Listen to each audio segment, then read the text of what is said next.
Bonjour. Bonjour à tous. Est-ce que vous m'entendez bien? Est-ce que vous me voyez bien?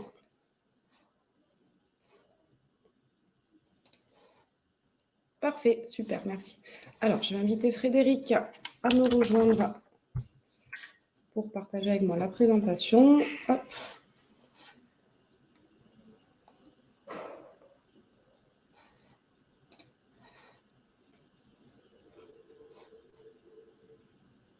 Tant que Frédéric se connecte, ça laisse le temps à tout le monde d'arriver. Bonjour, bonjour à tous.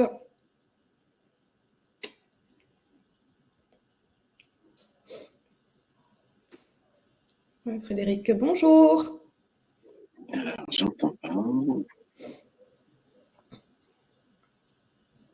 Est-ce que vous m'entendez, Frédéric? Oui, ça va mieux là. C'est bon? Et vous? Oui, c'est bon. On vous voit, on vous entend, impeccable. Je disais justement que les personnes sont en train de se connecter. On va attendre une petite minute. On voit que le nombre de participants est en train de grimper.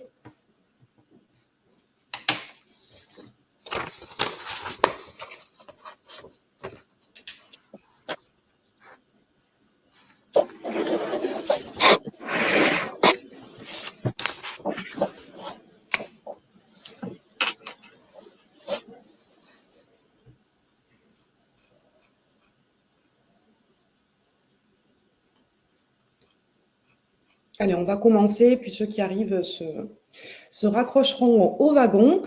Alors, bonjour à tous, je suis Aurore Legendre, je suis responsable commercial réseau au sein de Direct Conseil IMO. Donc, je suis aujourd'hui accompagnée de Frédéric Quéré, qui est donc notre interlocuteur auprès des nouveaux constructeurs, qui va m'accompagner sur la présentation du Direct Hebdo aujourd'hui. Madame Vicente, est-ce que vous pouvez désactiver votre caméra, parce que du coup, vous êtes sur la scène. Parfait, merci. C'est bon, là on vous voit encore. Ah mince, je sais pas. Si vous pouvez désactiver votre micro et votre caméra, ça serait super. Voilà, parfait, merci. Donc, je disais, voilà, Frédéric est à mes côtés aujourd'hui pour m'accompagner sur la présentation. Donc, le sujet d'aujourd'hui qu'on va traiter est donc comment justement traiter les deux objections principales en immobilier neuf, qui sont les deux objections que vous pouvez rencontrer le plus souvent dès lors que vous allez amener cette possibilité auprès des prospects et des clients que vous rencontrez, qui sont très souvent la date de livraison qui peut être éloignée, qui peut être un frein, et également les prix en immobilier neuf qui peuvent paraître trop chers par rapport à l'immobilier ancien. Voilà pour le sujet. Alors, je vais déjà dans un premier temps laisser la parole à Frédéric pour qu'il puisse se présenter un petit peu la société des nouveaux constructeurs et vos fonctions, Frédéric, et un petit peu votre expérience dans le milieu de l'immobilier neuf. Je vous laisse la parole. Oui, bonjour à tous. Donc, je suis Frédéric Quéré, je suis le responsable prescription pour Auvergne et Rhône-Alpes.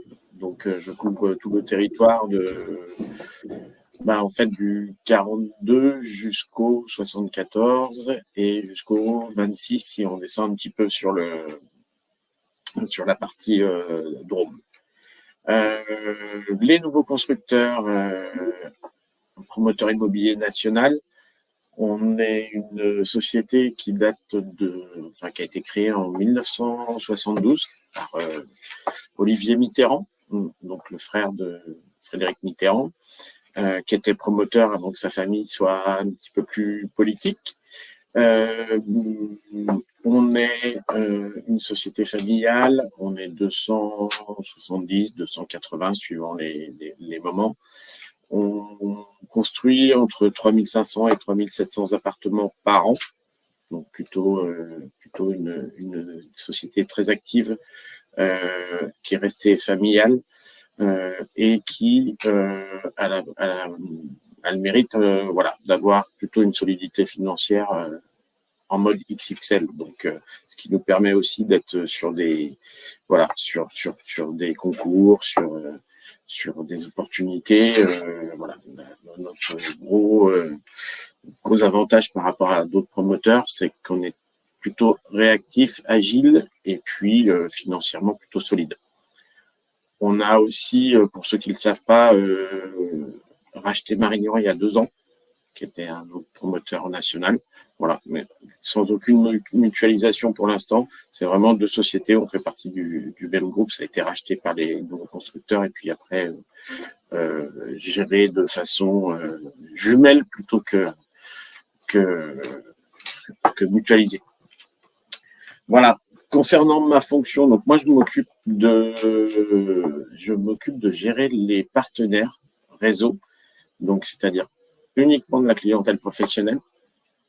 Ça va de la banque à la plateforme immobilière comme DCI, comme ça peut être aussi de l'agent immobilier, je dirais avec une taille plus petite. Je m'occupe de cela sur tout le territoire. Et je suis aussi la personne qui va gérer un petit peu le back-office derrière vos réservations et le suivi des dossiers, à la fois sur le côté actabilité et aussi financement, bien sûr, puisque l'un et l'autre sont liés. Voilà pour ce qui est de la présentation, en tout cas, des nouveaux constructeurs et de ma fonction. On peut peut-être rajouter le nombre de programmes que vous avez actuellement en commercialisation sur l'ensemble du territoire. Alors, on est plutôt actif et on a aussi, depuis quelques années, pris l'habitude d'être hyper présent. Aujourd'hui, on a 135 programmes sur la France.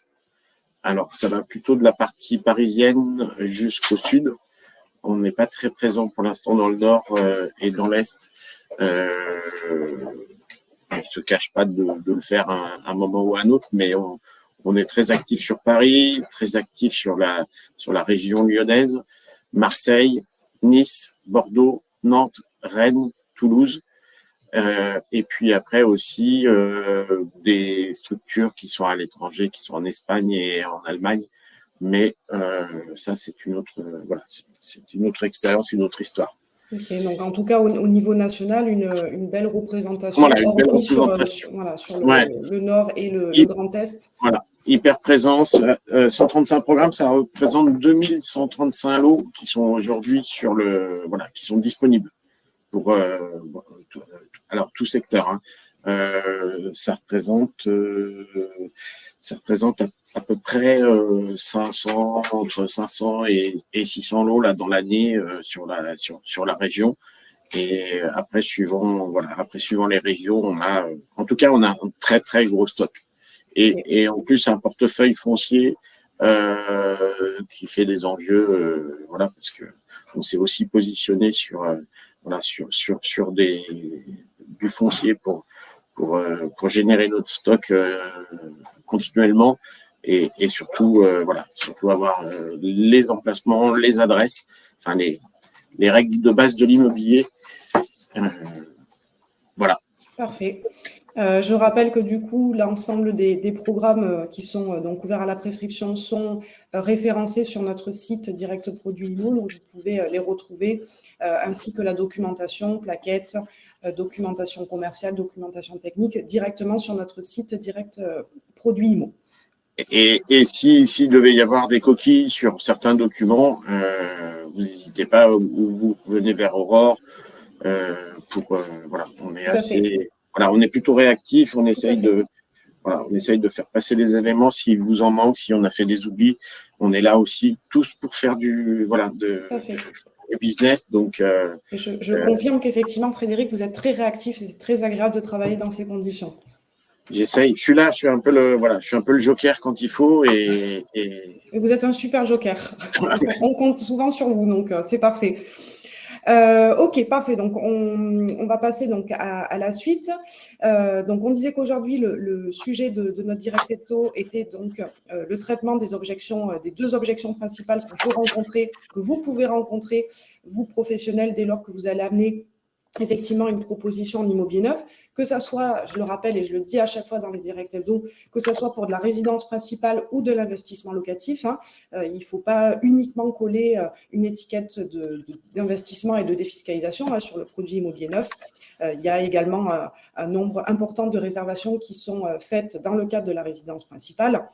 Donc, quel que soit le projet pour lequel vous êtes sollicité, en fonction bien évidemment du stock que vous avez sur vos secteurs, on est bien d'accord, mais l'immobilier neuf peut répondre à des besoins de résidence principale. À titre informatif, on a actuellement sur notre site environ 3000 logements qui vont être livrés en 2023.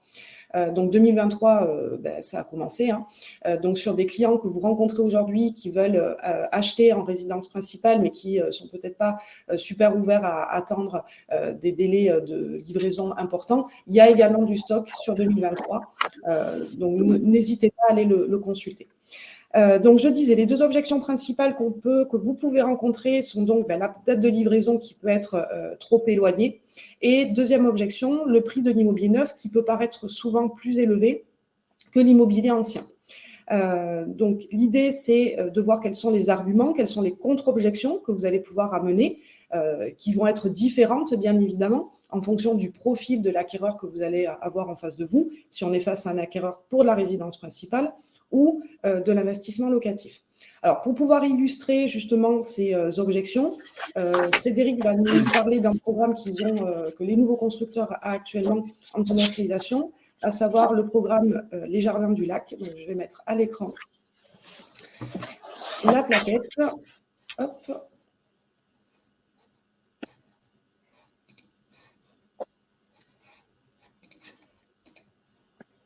Est-ce que vous pouvez me confirmer que vous avez la plaquette, Frédéric, à l'écran? Elle arrive. Voilà, ça y est. Alors, on va peut-être scinder du coup par rapport à cette présentation. Donc, juste pour qu'on comprenne. Donc là, on est sur un programme qui est sur Thonon-les-Bains, donc sur le 74. L'idée, c'est de se dire, voilà, aujourd'hui, vous avez un profil, dans un premier temps, acquéreur, qui vient vous voir, sur lequel vous souhaitez lui soumettre ce programme. L'objection qui peut vous amener, ça peut être, comme on disait, la date de livraison qui peut être trop éloignée. Vous pouvez nous dire peut-être à quelle date est prévue la livraison de ce programme? Alors là, on est sur un programme sur lequel on commence les travaux. Donc, c'est un programme d'envergure. On a 110 lots à l'acquisition et puis une partie sociale. Le tout fait 150 lots. Donc, plutôt un programme, je dirais, important de Thonon. C'est un programme sur lequel on a pas mal travaillé. On est en copromotion avec notre jumeau Marignan. Donc là-dessus, si vous voulez, on va être sur une livraison entre le premier trimestre 2025. On livre bâtiment par bâtiment. Donc, ça va s'étaler de premier trimestre 2025 à troisième trimestre 2025. D'accord. Donc, on est à une livraison à deux ans minimum à venir. Donc, effectivement, clairement, par rapport à un profil acquéreur résidence principale, ça peut être une objection qui peut être amenée par justement le client. Donc, comment vous allez pouvoir traiter cette objection au regard de ce programme? Donc, en fait, si vous voulez, il y a deux types de clientèle. On va avoir la clientèle résidence principale qui hésite entre un bien ancien et un bien neuf. En résidence principale, les principales objections, alors, pour vous donner un petit peu, j'ai aussi été, avant d'être chez les nouveaux constructeurs, dans une autre vie, j'ai été aussi agent immobilier, vendeur d'anciens. Donc, c'est des choses que j'ai gérées à un moment ou à un autre. Sur la date de livraison, n'oubliez pas qu'aujourd'hui, le produit ancien, il n'est pas non plus, on n'a pas un stock énorme. On a des produits qui sont plutôt de plus en plus désuets. Il y a aussi une grosse guerre sur les passoires énergétiques. On est dans une région quand même composée à 70% ou 80% d'anciens qui ont plus de 20 ou 25 ans. donc avec des produits ou qui sortent d'une grande période de location, donc pas forcément mis au goût du jour en termes de performance énergétique. Donc, on a quand même depuis déjà quelques années, encore plus ces derniers mois, une demande sur sur des produits plutôt hermétiques, c'est-à-dire qu'on est passé vraiment de produits où vous aviez un petit peu les courants d'air qui passaient partout à des thermos. Donc voilà, il y a aussi une grosse demande sur des produits plutôt économiques, plutôt bien isolés. Et la bonne isolation thermique donne aussi une bonne isolation phonique. Donc ça, il faut pas l'oublier. Ça permet aussi aux gens d'avoir un confort de vie à l'intérieur des logements. Et puis, n'oubliez pas que on est aussi sur des produits qui sont de génération, de conception différentes. Voilà, des communs neufs, pas de travaux pendant quelques années. Aujourd'hui, le gros de la clientèle dans le neuf, quand même, c'est le couple. C'est en grosse partie quand même le couple 30-35 ans, voire un peu moins pour certains, tant mieux. C'est des gens qui ont un délai de garde en moyenne de 5 à 7 ans. Donc, ils ont aussi dans l'optique, à plus ou moins courte échéance, une revente. Et on sait tous qu'aujourd'hui, il est plus facile de revendre un bien récent qu'un bien qui a 20 ou 25 ans, à part s'il a un emplacement de premier ordre ou si c'est vraiment une pépite en termes d'adresse. Donc, ce que vous nous dites, Frédéric, c'est qu'au regard de cette date de livraison qui peut paraître éloignée, il faut mettre en face les avantages liés à la conception, donc d'avoir une conception ergonomique, comme vous le disiez, mais également par rapport aux questions énergétiques.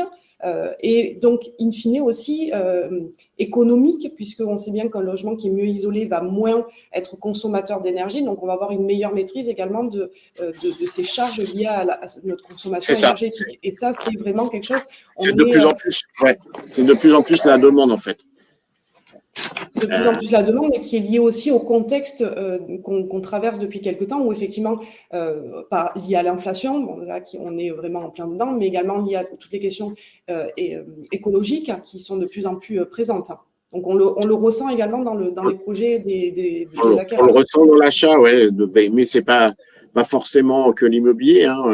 Moi, je fais souvent un lien avec l'automobile parce que c'est souvent aussi c'est plus facile à comprendre. Mais aujourd'hui, on est dans le moins de consommation possible, le moins de coûts possible, et l'immobilier qui est quand même une part importante des budgets mensuels des personnes. Pour eux, c'est une part importante de leur budget, et plus elle est maîtrisée, mieux ils se portent. Et aussi, et aussi aujourd'hui, on est sur une physionomie de clients. Nos pères et mères gardaient leurs biens 20-25 ans. Aujourd'hui, on est sur une génération qui n'hésite pas à déménager tous les 5-7 ans pour une chambre de plus, pour un confort de vie supplémentaire, pour un après-Covid où on a envie d'un jardin, on n'a plus envie du balcon. C'est une méthode d'achat qui a bien changé. Moi, ça fait 25 ans que je suis dans l'immobilier. J'ai vu une évolution en fonction en fonction du temps, de la clientèle, à la fois aussi une évolution sur le produit en lui-même. Aujourd'hui, on est vraiment sur de la performance plus avec une volonté politique de l'État de passer sur des produits qui sont le moins consommateurs d'énergie et de finances du coup. Ok, donc si on reprend un peu ce que vous venez de dire, on a comme avantage lié donc à l'immobilier neuf ces normes énergétiques versus tout ce qui est, on en entend beaucoup parler, passoire énergétique, avec tout ce qui est lié à la nouvelle classification du DPE. On est également sur des délais de garde qui sont beaucoup plus beaucoup plus court, puisqu'on, comme vous disiez, on est sur des délais de 5 à 7 ans. Vous parliez tout à l'heure de la pénurie de produits sur le marché de l'ancien, qui est une réalité, où versus dans le neuf, on a du stock.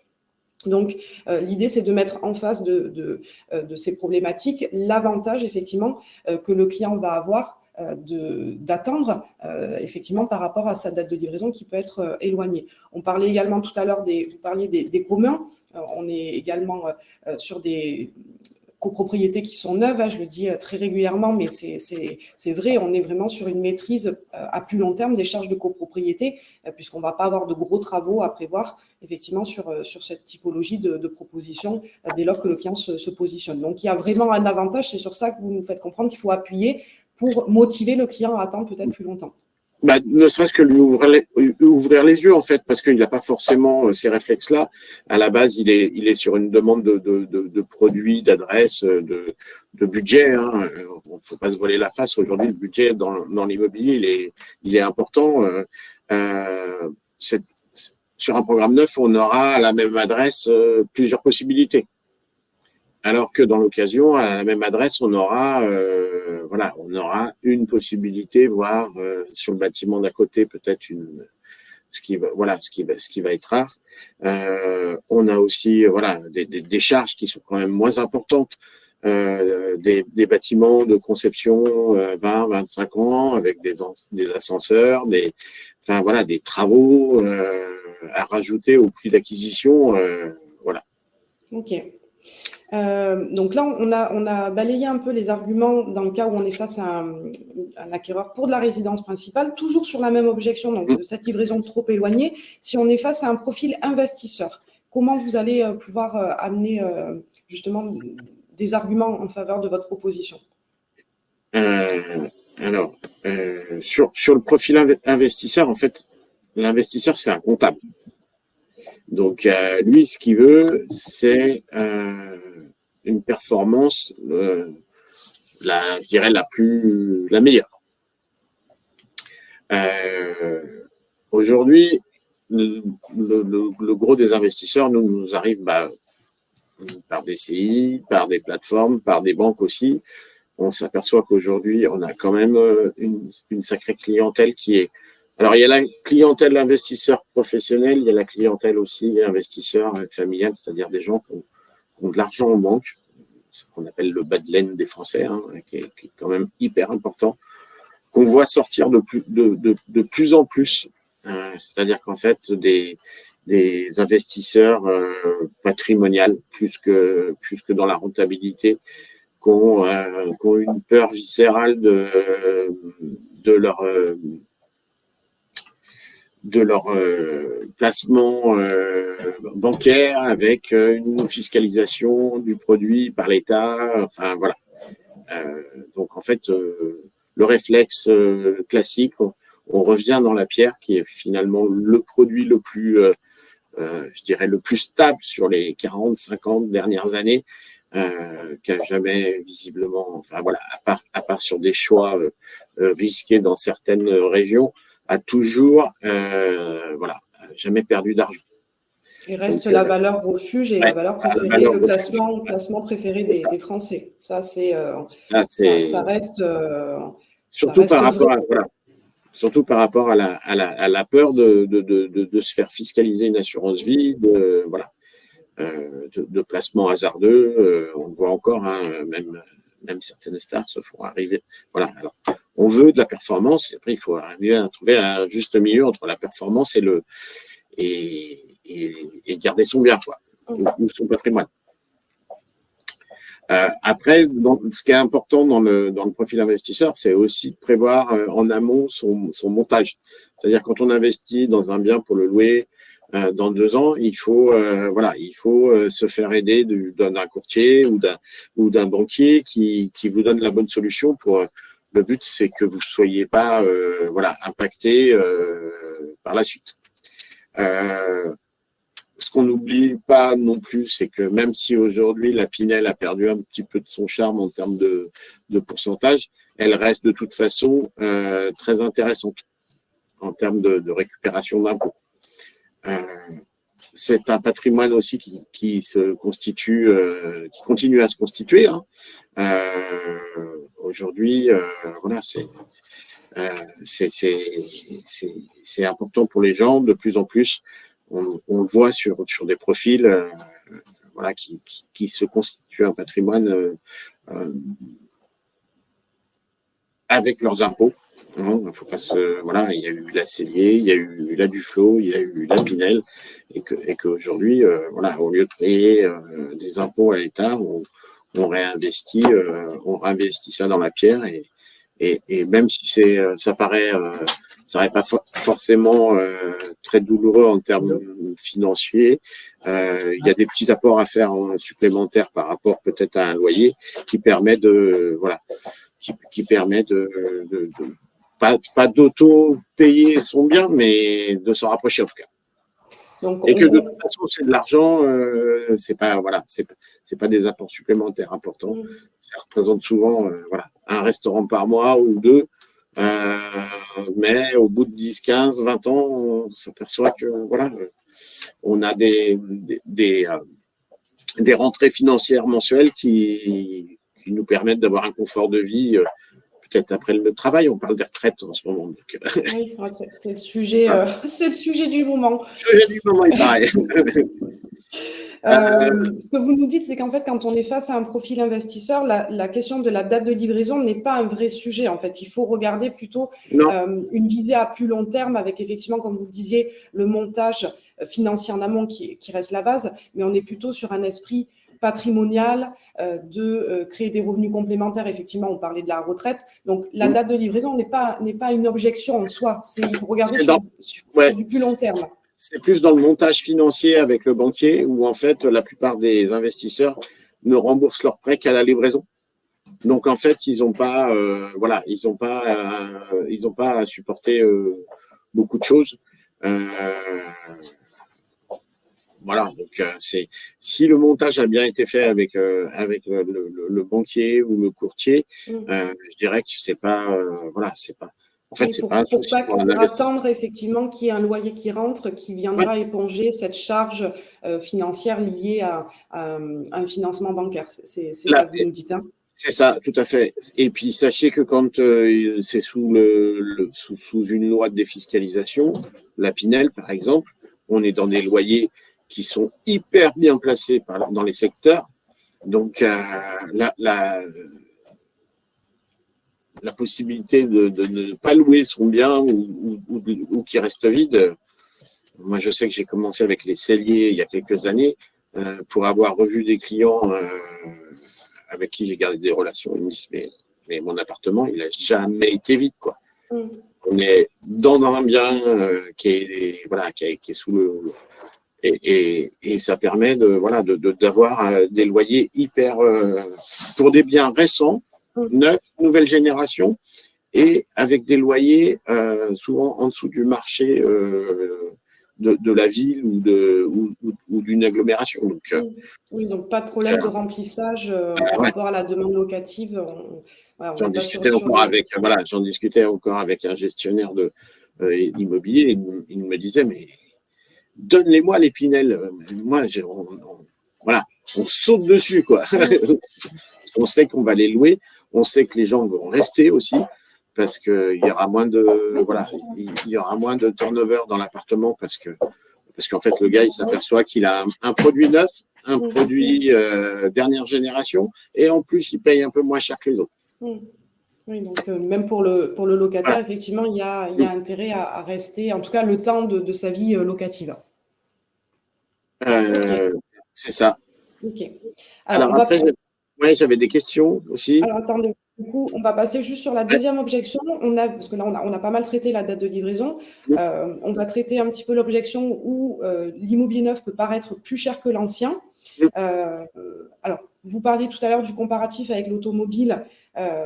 Brièvement, il faut bien. Alors moi, ce que je dis souvent, c'est qu'il ne faut pas comparer deux produits, un produit neuf et un produit ancien, simplement par rapport au prix indiqué, puisque par rapport à l'immobilier neuf, il va y avoir derrière tout un tas d'éléments qui vont venir compléter en fait ce prix-là et in fine, le produit neuf ne sera pas forcément plus cher que le produit ancien. Je parle très souvent des frais notaires qui sont réduits en immobilier neuf. Quand dans l'ancien, vous êtes à 8%, on est à 3% dans le neuf. Quand en immobilier neuf, on peut avoir droit à un prêt à taux zéro, un PTZ, quand on fait une acquisition pour sa résidence principale, ce qui n'est pas le cas dans l'ancien, ou assujetti à certaines conditions liées à des travaux énergétiques. Dans le neuf, on n'a pas cette problématique-là. Dès lors que je suis primo-accédant ou que je n'ai pas été propriétaire de ma résidence principale au cours des 2 dernières années, et si je réponds aux critères d'éligibilité, je peux prétendre à un prêt à taux zéro, donc un PTZ, ce qui peut représenter jusqu'à 40% de l'enveloppe de financement. Donc, c'est non négligeable. Il y a effectivement, il faut prendre en considération derrière tout un tas de champs qui vont venir impacter le coût en fait que va devoir supporter le propriétaire par rapport à son logement. Et c'est pas simplement le prix de l'acquisition, le prix du logement lui-même, mais il y a derrière effectivement, comme je le disais, les frais de notaire, il y a le financement, il y a on parlait tout à l'heure des charges de copropriété qui sont forcément maîtrisées pendant au minimum 10 ans, là où dans l'ancien, il peut y avoir des gros travaux qui peuvent être à prévoir. Donc il y a vraiment il faut vraiment bannir cette objection-là où le neuf c'est plus cher que l'ancien, puisque sur la réalité du terrain, c'est pas toujours le cas. Et il faut absolument bannir ce comparatif simplement par rapport au prix du logement. Je vous laisse peut-être compléter, Frédéric. Oui, on va avoir une différence entre le neuf et l'ancien, à la fois sur le financement. Le banquier aujourd'hui, il préfère financer du neuf. C'est-à-dire qu'il va avoir un taux plus performant pour financer du neuf. Il va avoir une enveloppe supplémentaire parce que, en fait, un banquier, il cherche juste à se rassurer. Donc, quand il finance un bien, il se met dans la position où le client ne payera pas. Donc, en fait, lui, ce qui l'importe, c'est de dire, bah, d'accord, je finance ce bien, mais si j'ai à le revendre, on fait quoi? Est-ce qu'on fait une revente d'un bien qui a pas été payé, qui a été acheté sur un coup de cœur, hein, c'est de l'ancien, ou alors est-ce qu'on finance un bien dans le neuf ou en fait s'il est dans le marché il se vend, s'il n'est pas dans le marché il ne se vend pas. Donc le but aujourd'hui d'un promoteur c'est d'être quand on est sur un secteur c'est d'être le mieux placé parce que sinon sinon commercialement c'est une erreur où il y a eu un mauvais jugement sur le prix de marché. Donc aujourd'hui, quand la différence entre le neuf et l'ancien, de fait, comme disait Aurore, en moyenne, on est quand même plus près des 2% en termes de frais de notaire. Donc, il se peut aussi qu'à certains moments, ou dans certaines zones ou dans certaines campagnes nationales, les frais de notaire soient pris en charge par le promoteur, ce qui arrive, ce qui permet aussi dans le financement un banquier qui va être il y a pas d'apport, un peu moins d'apport à sortir puisque finalement c'est pris en charge par dans le cadre d'une offre commerciale qui sera amenée par le promoteur. Ça arrive, hein, c'est pas tout le temps le cas. Ça arrive. Et souvent chez les nouveaux constructeurs, on peut le dire. On est plutôt dans des offres en fonction, on se le cache pas, hein, en fonction de nos besoins sur certains programmes, sur des garanties financières qu'il faut qu'on aille chercher aussi, même si on a le confort financier de pouvoir construire sans garantie. Aujourd'hui, c'est obligatoire. Donc, des fois, pour aller chercher une garantie financière auprès d'un établissement, il nous faut entre 30, 40, 50% de vente sur le programme. Donc, on va faire des offres à un certain moment donné en fonction de notre besoin. Ce qu'on oublie aussi, c'est qu'on est sur un produit qui comporte des garanties par rapport à l'ancien. Vous aurez beau être le meilleur technicien, vous n'êtes pas sous le plancher, ni dans les murs de l'appartement ancien, ni dans la toiture. Donc, même si les diagnostics de plus en plus vont tendre vers je dirais, la garantie de l'acquéreur, aujourd'hui, on n'est pas à l'abri de surprises à 10, 20 000, 30 000 euros de travaux. Voilà, c'est pas donné à tout le monde et ça se trouve pas sous le tapis, quoi. Les plans neufs dans les appartements sont quand même, le but, c'est de les optimiser, c'est-à-dire que comme on a volontairement, on n'a pas trop changé les budgets en fait en France. On a surtout compacté les appartements pour pouvoir rentrer dans les budgets des gens. C'est-à-dire que comme on a de l'immobilier, on ne va pas se voler la face, qui a augmenté, mais les salaires pas d'autant, hein, on sait tous. Donc voilà, aujourd'hui ça permet de plus en plus, on va trouver des appartements en 3 pièces qui vont faire plutôt dans les 60 que dans les 75, comme il y a 15-20 ans. Le but étant de compacter l'intérieur pour que les personnes, les acheteurs, on réponde positivement à leurs demandes. Voilà. Le budget n'est pas forcément... on joue un peu sur la surface, on joue un peu sur le budget. Le but étant que tout le monde s'y retrouve dans le... dans son achat. Ok. Voilà, après, on essaye aussi d'être sur les emplacements les plus performants en termes de... On sait que c'est la règle de l'immobilier, hein, les 3 emplacement. Voilà, on cherche les bonnes adresses, on cherche les bonnes vues, les bons emplacements. On sait que c'est plus facile à vendre en premier et à revendre par la suite pour l'acquéreur. Alors justement, on va peut-être faire un focus sur le programme Les Jardins du Lac, puisque vous parliez d'emplacement. Est-ce que vous pouvez nous en parler un petit peu? Oui. Alors, pour ceux qui connaissent, je dirais, la ville de Thonon, c'est dans le 74. C'est une ville qui est au bord du lac Léman, ou lac de Genève, hein, plus communément appelé. Donc, Thonon est une ville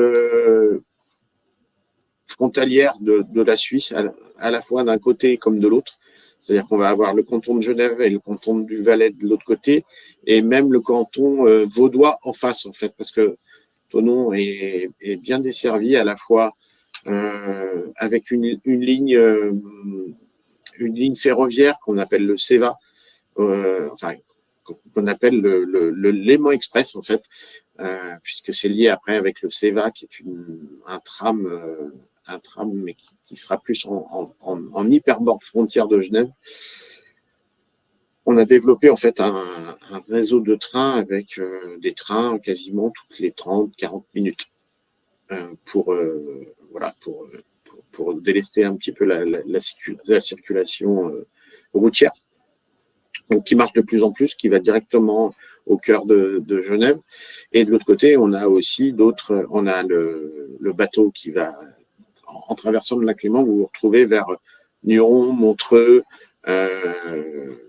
et Lausanne, qui sont aussi des gros pourvoyeurs de travailleurs français. Donc on est sur une ville hyper commerçante. C'est vraiment son gros atout. Bord de lac, qui fait à la fois aussi dans le tourisme. Il y a un joli petit port. Il y a vraiment une activité économique plus. C'est pas une simple ville dortoir comme on va retrouver dans certaines villes autour de Genève. Là, voilà, il y a vraiment une activité économique, industrielle. Voilà, c'est un très beau support à la fois en invest et à la fois aussi en résidence principale. C'est un programme, nous, qu'on a conçu, on a beaucoup de programmes sur Thonon, parce que c'était une volonté, parce qu'on sait que c'est une ville qui écoule beaucoup d'immobilier. Donc aujourd'hui, on a vraiment 3 programmes, deux autres programmes en plus des Jardins du Lac, sur lesquels on a pris des positions économiques différentes. C'est-à-dire qu'on a un produit qui est là sur les Jardins du Lac, on est sur le produit médian. On a un produit qui est un petit peu moins cher que les Jardins du Lac, qui s'appelle Horizon, alors qui lui est un petit peu avec une volonté de primo-accédants, d'investisseurs limités en budget, ou en tout cas avec une demande de budget dans des 2 pièces aux alentours de 200 000 euros, des 3 pièces dans les 240, 250. Voilà, il y avait un objectif prix en fait sur ce produit. Le Jardin du Lac, on est sur des prix un petit peu supérieurs, mais médians. Et après, on a encore un autre programme qui s'appelle le Belvédère du Léman, pour vous dire comme on croit en la ville de Thonon. Là, on est vraiment sur un emplacement avec voilà, une hyper proximité du centre, des vues sur le lac, des vues sur la montagne. Voilà, on a vraiment fait 3 produits différents en fonction un petit peu de la demande de chacun. Parfait. Est-ce que vous souhaitiez rajouter d'autres choses? On va peut-être répondre aux questions. Effectivement, je vois qu'il y en a eu dans le chat. Alors, les questions. Quelles sont les démarches possibles si les propriétaires ont un doute sur les différentes isolations? Alors, il faut savoir qu'aujourd'hui, nous, on a une obligation de faire attester, au même titre que l'ancien, par un DPE, voilà, que les règles soient respectées à la fois sur l'isolation. Il faut savoir qu'un RT 2012, c'est-à-dire une nouvelle construction, pas forcément le dernier label. On est en classe A, B ou, dans le pire des cas, au début du C. Dans l'ancien, on va être C, c'est très rare. On va être dans le E, F, G, voilà, donc avec une performance complètement différente. Aujourd'hui, on a une obligation de résultat sur l'isolation. Voilà, à la fois à la conception et à la fois après la réalisation. Ok. Donc aujourd'hui, tout est vérifié et on a une obligation de DPE, comme dans l'ancien. Ok. On a une question à savoir si les jardins du lac sont éligibles à la Pinel Plus. Non. Alors, la Pinel Plus, aujourd'hui, je souhaite bon courage à ceux qui en cherchent, parce que aujourd'hui, il y a un peu des non-sens en termes de conception dans la Pinel Plus. C'est-à-dire que c'est juste pas possible, en fait. Entre les produits qui ont été conçus aujourd'hui, aujourd'hui, l'État a lancé un produit que malheureusement les promoteurs ne savent pas faire. On nous le répète chez nous depuis déjà quelques mois. Voilà, je pense que le produit a été un peu lancé un peu trop tôt, on va dire, sans avoir pris conscience de la conception, que c'était juste réalisable, en fait. Donc, ce que vous nous dites, c'est qu'aujourd'hui, les nouveaux constructeurs n'ont pas de programme en Pinel Plus. Non. On va avoir du programme en RE 2020. En fait, la Pinel Plus, c'est quand même une liste de choses à respecter qu'on nous a imposées assez dernièrement, sachant que nous, quand on conçoit aujourd'hui nos bâtiments et aussi un urbanisme à respecter, tout simplement aussi, quand on construit dans des communes, c'est-à-dire qu'aujourd'hui, on a un urbanisme qui date d'il y a 10-15 ans en termes de conception, de PLU, de règles d'urbanisme et on nous demande de faire des produits voilà. Donc il y a juste des petits réglages entre les communes, les autorisations d'urbanisme, les possibilités architecturales, le produit aussi et voilà. Aujourd'hui, je pense qu'on a un petit peu été trop rapide sur le produit Pinel Plus. Si les gens en trouvent, tant mieux. Mais pas chez vous, pas aujourd'hui en tout cas. Ça sera compliqué. Ouais. Ok. On a également une personne qui nous demande, qui nous dit sur l'objection venant des acquéreurs en RP, sur des programmes éligibles en Pinel, la proportion des propriétaires occupants par rapport à ceux des locataires, car les locataires sont réputés pour ne pas prendre soin des lieux. Lorsqu'ils sont majoritaires, la copro s'abîme beaucoup plus vite, ce qui va générer des travaux de remise en état. Il n'y a pas de règle en fait. Nous, on l'a vu, sur plusieurs, sur plusieurs résidences. C'est ce que je dis souvent à mes clients en parlant un petit peu crûment.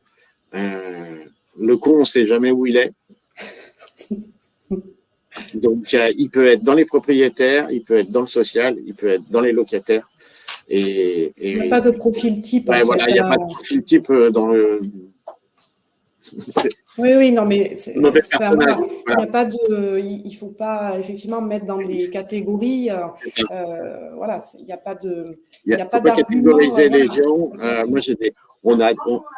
on a des, voilà, on a des résidences où ça se passe vraiment très bien, à la fois, voilà, à la fois dans le. Ça dépend aussi en partie du syndic, voilà, et du conseil syndical. Donc voilà, il faut, comme tout, l'humain, la part humaine, elle est importante. Et on n'a pas de boule de cristal au Et on n'a pas de moment boule de cristal. Ouais. du contrat de réservation, à savoir qui va être dans la Après, copro et si ça va bien se passer ou pas. Après, voilà, après aujourd'hui, on n'est pas des magiciens. après aujourd'hui, autant il y a certaines années, on avait des pourcentages qui s'envolaient en termes d'investisseurs parce que le produit était vendu en pur produit fiscal. Aujourd'hui, nous, on a encore une grosse partie. C'est plus valable chez les promoteurs qui n'ont pas de service en interne. Nous, c'est le cas. On a quand même, voilà, on a encore nos bureaux de vente, on a encore nos conseillers sur place qui sont quand même typés résidence principale. Donc, en fait, on arrive à équilibrer la plupart du temps en fonction des adresses sur pas une part énorme d'investisseurs et plutôt un mélange de RP, un mélange de résidence principale et d'Avest avec des taux à 45, 50, 55. Voilà. Donc, ce qui est plutôt rassurant pour tout le monde finalement. Ok, oui, effectivement, on a quelqu'un qui nous mentionne la question du syndic, mais le syndic est également très important dans l'entretien et la gestion de la copropriété. Le syndic et le conseil syndical, les gens ont du mal à s'impliquer dans leur copropriété. Alors par contre, ils sont très forts pour juger, mais quand vous faites une assemblée générale et qu'il faut élire un bureau pour gérer un petit peu la copropriété, on a tout le monde qui baisse les yeux. Hein, on m'a pas vu, moi je veux pas y être. Donc c'est toujours pareil, quand vous avez un bien, que ce soit en RP ou en investisseur, si vous voulez que ça se passe bien dans votre copro, il faut aussi un minimum d'investissement de temps. Moi, j'ai vu pour faire ça depuis quelques années, j'ai vu on le voit dans les copropriétés qui sont bien gérées par le conseil syndical. En tout cas, le président, le trésorier, si tout le monde, ça se passe très bien, ça donne des copropriétés qui sont bien entretenues. Ceux qui n'en ont rien à faire, qui vont jamais aux réunions. Alors par contre, ils sont très forts pour critiquer souvent ces gens-là. Donc voilà, il faut s'impliquer dans son bien si on veut le préserver et si on veut en faire une pépite le jour où on a à le revendre, tout simplement. Aussi. Tout à fait. Parfait. Mais écoutez, Frédéric, je pense qu'on a fait pas mal. En tout cas, on a pas mal déblayé le sujet sur la question des J'espère que j'ai aidé tout le monde. Voilà. Mais parfait. Vous avez été très bien, effectivement, pour pouvoir m'accompagner. Bon. Je recommande à tout le monde de pouvoir aller sur notre site pour voir effectivement les programmes qu'on a en ligne, notamment des nouveaux constructeurs. Alors, parce qu'aujourd'hui, je reçois Frédéric, mais pour ceux qui étaient là la semaine dernière, on a eu Cogedim, on a eu Urbat, etc.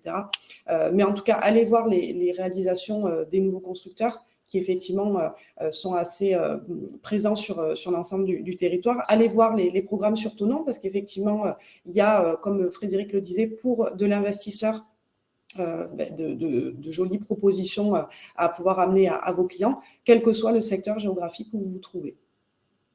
C'est ça, et puis après, on va aussi avoir des architectures, on est aussi capable de se lâcher parfois, comme à Montpellier, comme